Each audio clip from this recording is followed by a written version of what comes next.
சனியை போர் கொடுப்பார் யாரும் இல்லை, அவ்வளோதாங்க. சனியை போர் யாரும் கெடுக்கவே மாட்டார் சனி யாரையும்.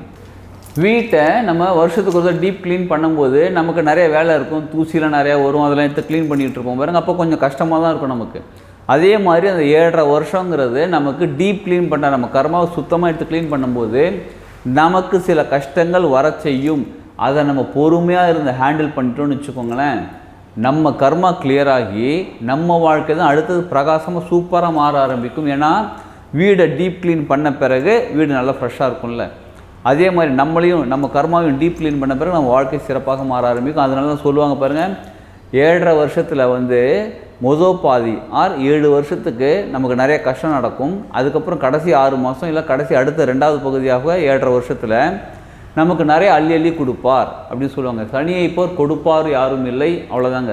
சனியை போர் யாரும் கெடுக்கவே மாட்டார் சனி யாரையும்.